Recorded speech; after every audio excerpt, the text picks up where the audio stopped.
Well, as Alexander Graham Bell famously said on his first successful telephone call, hello, is that Domino's Pizza? I just really want to thank you very much. As another famous man, Jerry Garcia, said, what a strange, long trip. He should have said, what a strange, long trip it's about to become. At this very moment, you are viewing my upper half. My lower half is appearing at a different conference in a different country. You can't, turns out, be in two places at once. But still, I'm sorry I can't be with you in person. I'll explain at another time. And though I'm a rock star, I just want to assure you that none of my wishes will include a hot tub. But what really turns me on about technology is not just the ability to get more songs on MP3 players. The revolution, this revolution, is much bigger than that. I hope, I believe. What turns me on about the digital age, what excites me personally, is that you have closed the gap between dreaming and doing. See, it used to be that if you wanted to make a record of a song, you needed a studio and a producer. You needed a laptop. Now you need a laptop. If you wanted to make a film, you needed a massive equipment and a Hollywood budget. Now, you need a camera that fits in your palm and a couple of books for a blank DVD. Imagination has been decoupled from the old constraints. And that really, really excites me. I'm excited when I glimpse that kind of thinking writ large. What I would like to see is idealism decoupled from old constraints. Political, economic, ideological, whatever. The geopolitical world has got a lot to learn from the digital world, from the ease with which you swept away obstacles that no one knew could even be budged.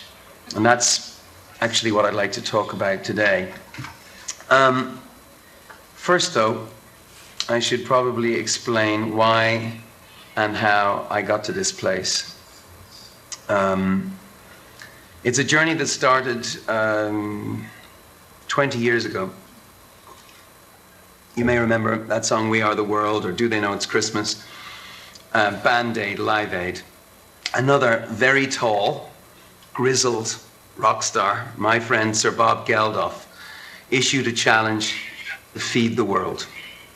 It was a great moment, and it utterly changed my life. That summer, my wife Ali and myself went to Ethiopia. We went on the quiet to see for ourselves what was going on. We lived in Ethiopia for a month, working at an orphanage. The children had a name for me. They called me the girl with the beard. Don't ask. Anyway, we found Africa to be a magical place. Big skies, big hearts, big shining continent, beautiful, royal people. Anybody who ever gave anything to Africa got a lot more back. Ethiopia didn't just blow my mind, it opened my mind. Anyway, on our last day at this orphanage, a man handed me his baby and said, would you take my son with you? He knew in Ireland that his son would live, and that in Ethiopia his son would die. It was the middle of that awful famine. Well, I turned him down, and it was a funny kind of sick feeling, but I turned him down, and it's a feeling I can't ever quite forget. And in that moment, I started this journey. In that moment, I became the worst thing of all. I became a rock star with a cause. Except this isn't the cause, is it? 6,500 Africans dying every single day from AIDS, a preventable, treatable disease, for lack of drugs we can get in any pharmacy. That's not a cause. That's an emergency. 11 million AIDS orphans in Africa, 20 million by the end of the decade. That's not a cause. That's an emergency. Today, every day, 9,000 more Africans will catch HIV because of stigmatization and lack of education. That's not a cause. It's an emergency. So what we're talking about here is human rights. The right to live like a human. The right to live, period. What we're facing in Africa is an unprecedented threat to human dignity and equality. The next thing I'd like to be clear about is what this problem is and what this problem isn't. Because this is not all about charity. This is about justice. Really. This is not about charity. This is about justice. That's right. And that's too bad because we're very good at charity. Americans, like Irish people, are good at it. Even the poorest neighborhoods give more than they can afford. We like to give, and we give a lot. Look at the response to the tsunami. It's inspiring. But justice is a tougher standard than charity. You see, Africa makes a fool of our idea of justice. It makes a farce of our idea of equality. It mocks our pieties, it doubts our concern, it questions our commitment. Because there's no way we can look at what's happening in Africa and, if we're honest, conclude that it would ever be allowed to happen anywhere else. As you heard in the film, anywhere else, not here. Not here, not in America, not in Europe. In fact, a head of state that you're all familiar with admitted this to me. And it's really true. There is no chance this kind of hemorrhaging of human life would be accepted anywhere else other than Africa. Africa is a continent in flames. And deep down, if we really accepted that Africans were equal to us, we would all do more to put the fire out. We're standing around with watering cans when what we really need is the fire brigade. You see, it's not as dramatic as the tsunami. It's crazy, really. When you think about it, does stuff have to look like an action movie these days to exist in the front of our brain? The slow extinguishing of countless lives is just not dramatic enough, it would appear. Catastrophes that we can avert are not as interesting as ones we could avert. Funny that. Anyway, I believe that that kind of thinking offends the intellectual rigor in this room. 6,500 people dying a day in Africa may be Africa's crisis, but the fact that it's not on the nightly news, that we in Europe or you in America are not treating it like an emergency, I want to argue with you tonight that that's our crisis. I want to argue that though Africa is not the front line in the war against terror, it could be soon. Every week, religious extremists take another African village. They're attempting to bring order to chaos. Well, why aren't we? Poverty breeds despair, we know this. Despair breeds violence, we know this.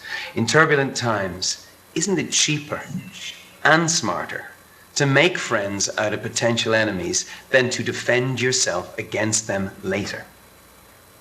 The war against terror is bound up in the war against poverty.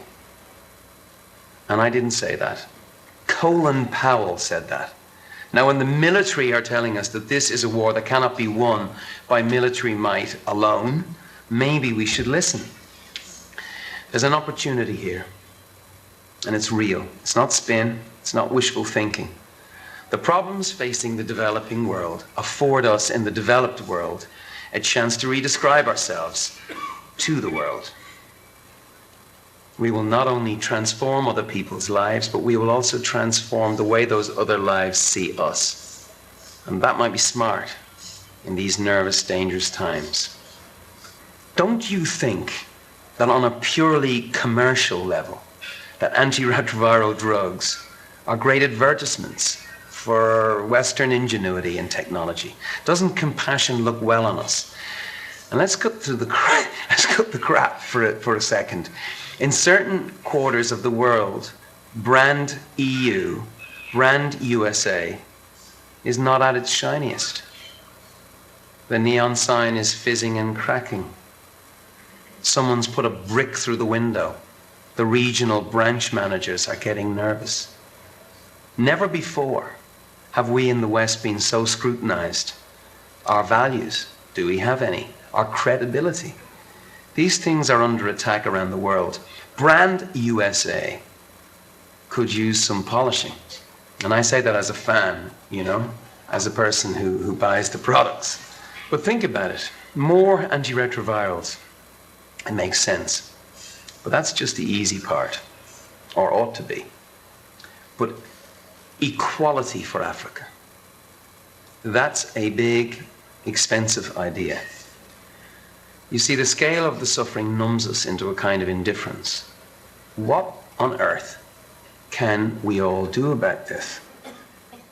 Well, much more than we think. We can't fix every problem, but the ones we can, I want to argue we must. And because we can, we must. This is the straight truth, the righteous truth. It is not a theory. The fact is that ours is the first generation that can look disease and extreme poverty in the eye, look across the ocean to Africa, and say this and mean it. We do not have to stand for this. A whole continent written off. We do not have to stand for this. So,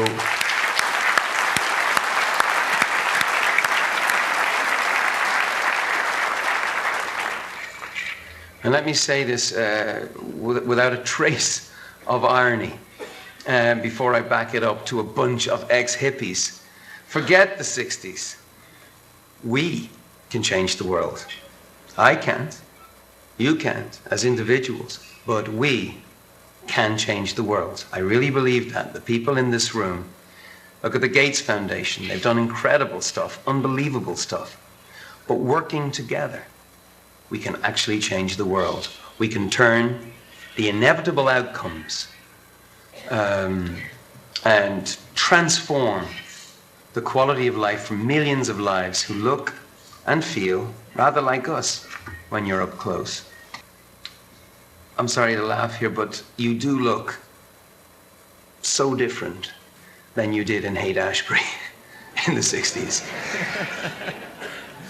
But I want to argue that this is the moment that you were designed for. It is the flowering of the seeds you planted in earlier, headier days. Ideas that you just stated in your youth. This is what excites me. This room was born for this moment, is really what I want to say to you tonight. Most of you started out wanting to change the world, didn't you? Most of you did. The digital world. Well, now, largely because of you, it is possible to change the physical world. It's a fact. Economists confirm it.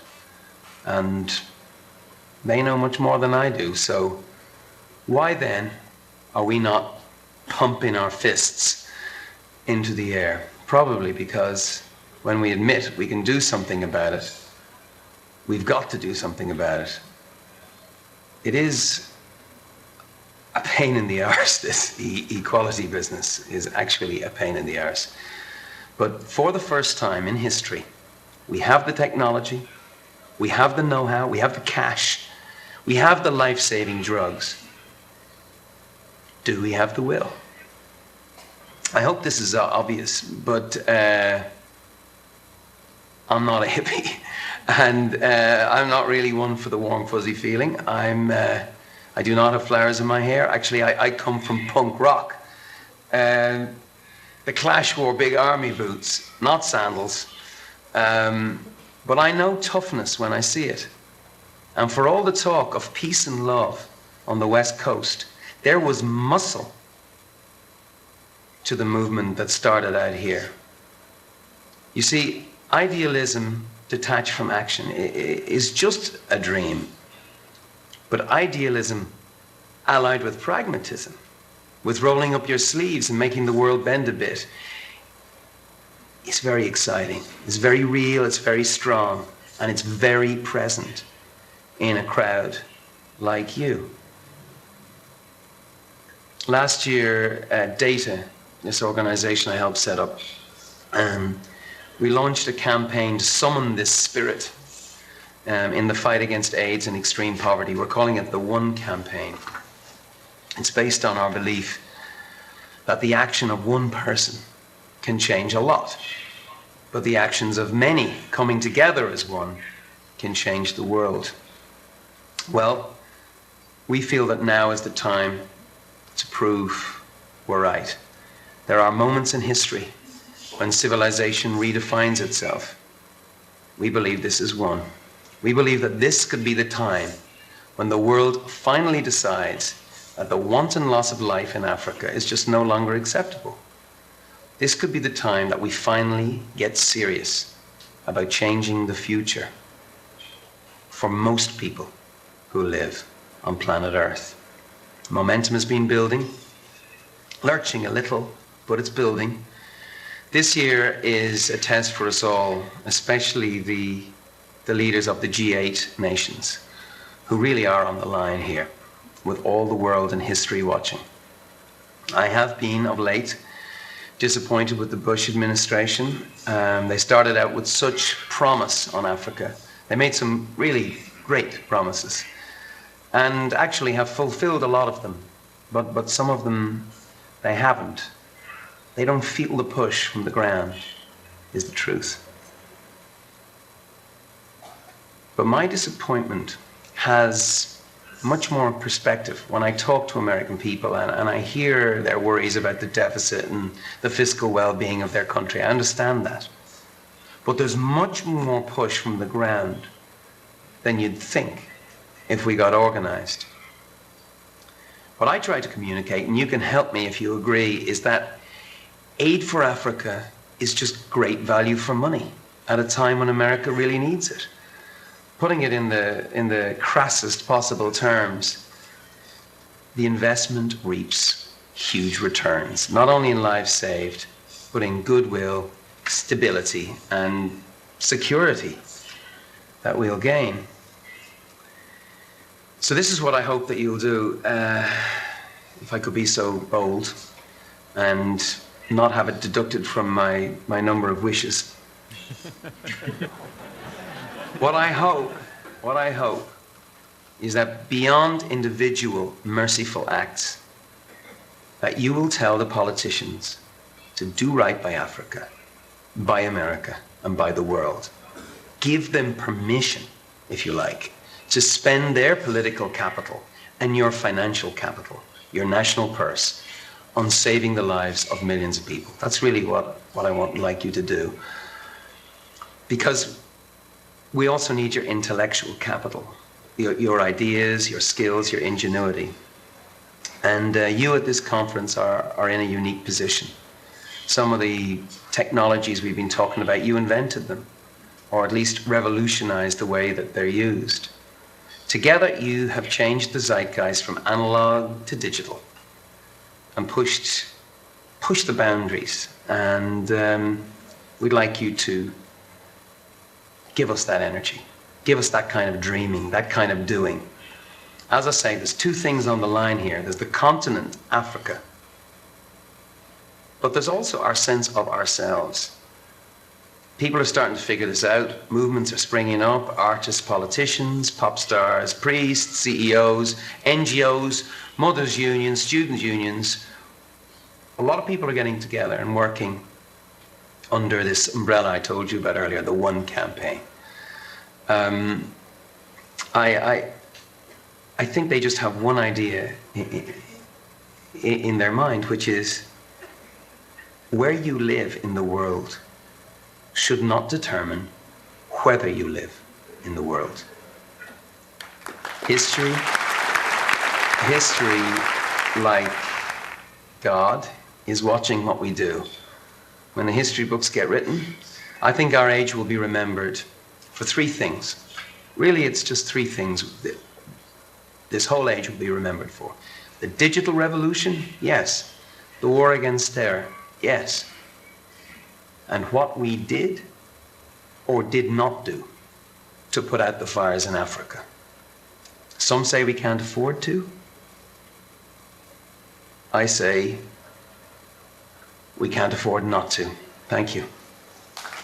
Thank you very much.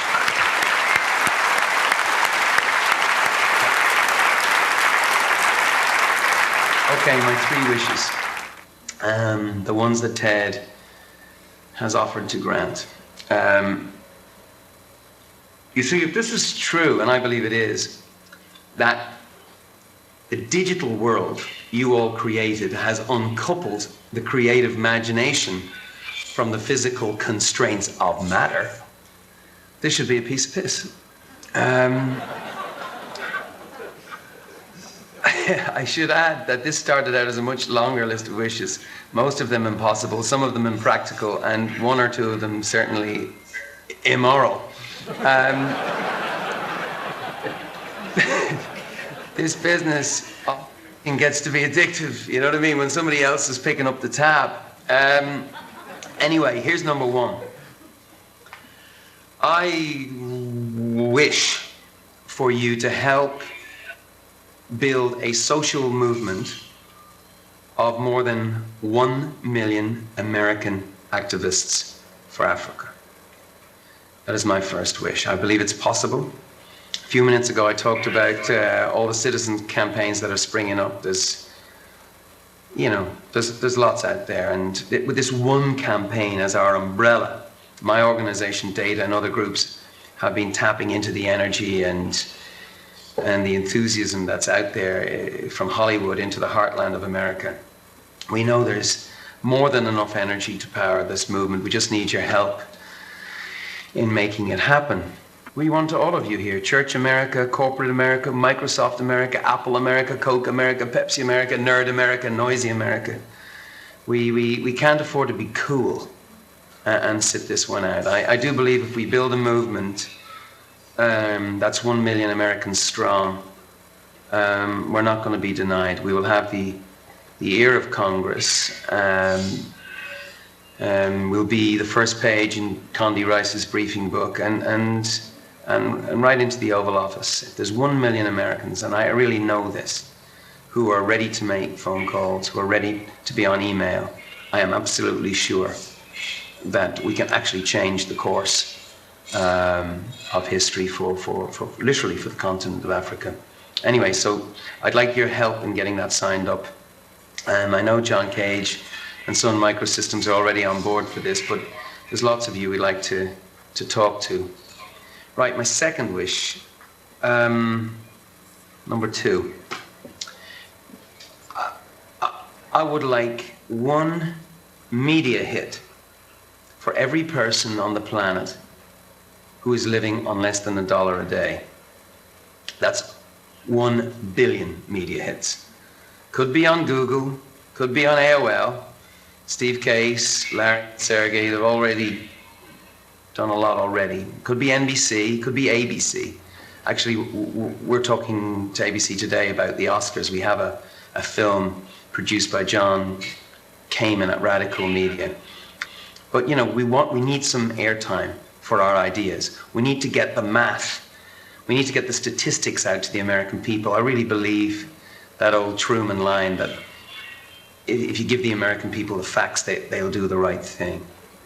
And the other thing that's important is this is not Sally Struthers. This has to be described as an adventure, not a burden. One by one. They step forward. A nurse. A teacher. A homemaker. And lives are saved. The problem is enormous. Every 3 seconds, one person dies.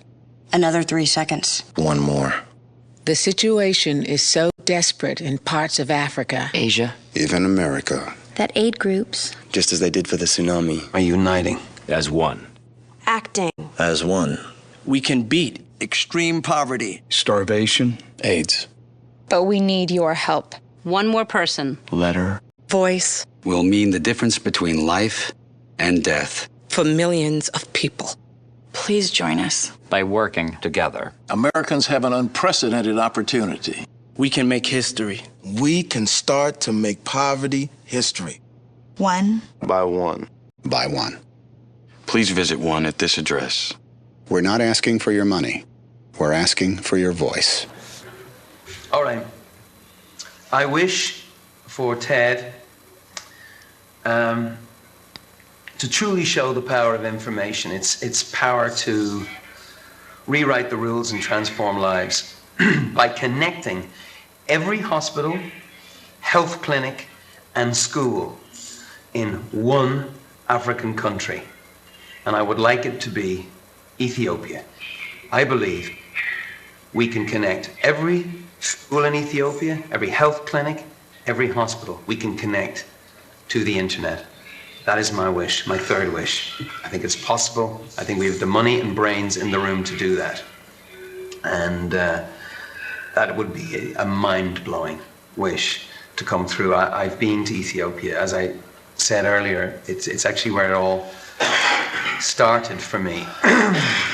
The idea that the internet, which changed all of our lives, can transform a country and a continent that has hardly made it to analog, let alone digital, blows my mind. But it didn't start out that way.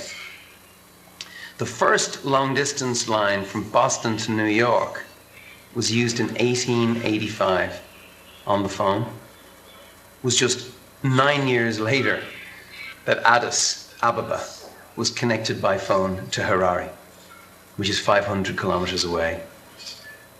Since then, not that much has changed. The average waiting time to get a landline in Ethiopia is actually about 7 or 8 years. But wireless technology wasn't dreamt up then. Anyway, I'm Irish, as you can see. I know how important talking is. Communication, very important for Ethiopia, will transform the country. Nurses getting better training, pharmacists being able to order supplies, doctors sharing their expertise in all aspects of medicine. It's a very, very good idea to get them wired. And that is my third and final wish for you at the TED conference. Thank you very much once again.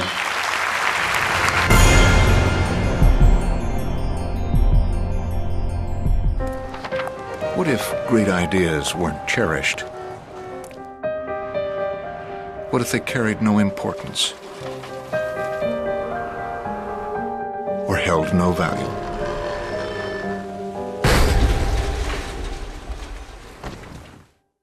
There is a place where artistic vision is protected, where inspired design ideas live on to become ultimate driving machines.